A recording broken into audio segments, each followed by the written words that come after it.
ये भी सुनने की बात है। अगर एक टीचर एक स्टूडेंट इनकी बात की जा रही है तो इन्हें ना ग्रामर में कॉमन जेंडर कहते हैं। कौन सा जेंडर कह रहे हैं बच्चों? टीचर को, स्टूडेंट को, चाइल्ड को, बेबी को, इन सबको कौन सा जेंडर मान रखा है? Common gender. कॉमन जेंडर का क्या मतलब होता है बच्चों?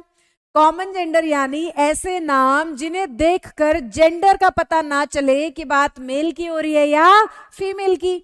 जैसे कोई कहे टीचर आए हैं, तो अब क्या बताएं, फीमेल या मेल? स्टूडेंट इंतजार कर रहे हैं आपका, तो अब स्टूडेंट में लड़का भी हो सकता है, लड़की भी। बेबी हुआ है उनके घर, अब बेबी लड़का भी हो सकता है और लड़की भी। तो इस तरह के नामों को कॉमन जेंडर कहा जाता है। इस तरह के नाउन्स को कॉमन जेंडर की कैटेगरी में रखा गया है। और जितने भी कॉमन जेंडर है इंग्लिश में, उन सब के लिए प्रोनाउन जो इस्तेमाल होता है, पर्सनल प्रोनाउन, वो क्या है?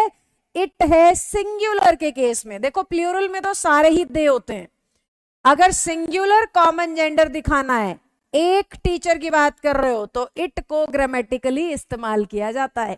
एक बेबी दिखाना है तो इट इस्तेमाल होगा, एक चाइल्ड दिखाना है तो इट इस्तेमाल होगा, एक स्टूडेंट, एक डॉक्टर, एक शॉपकीपर, एक ग्रोसर, इन सब के लिए इंग्लिश में पर्सनल प्रोनाउन क्या होता है? इट होता है। पर अगर एक से ज्यादा दिखाने हैं, यानी टीचर्स, तो उस केस में फिर इट नहीं, इट का प्लूरल। और इट का प्लूरल कौन होता है इंग्लिश में?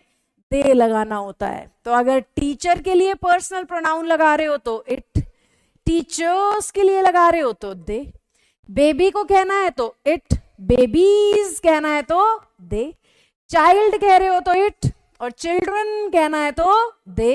अब आप मुझे चैट में बताओ कि डॉक्टर के लिए क्या लगाओगे और डॉक्टर्स के लिए क्या लगाओगे?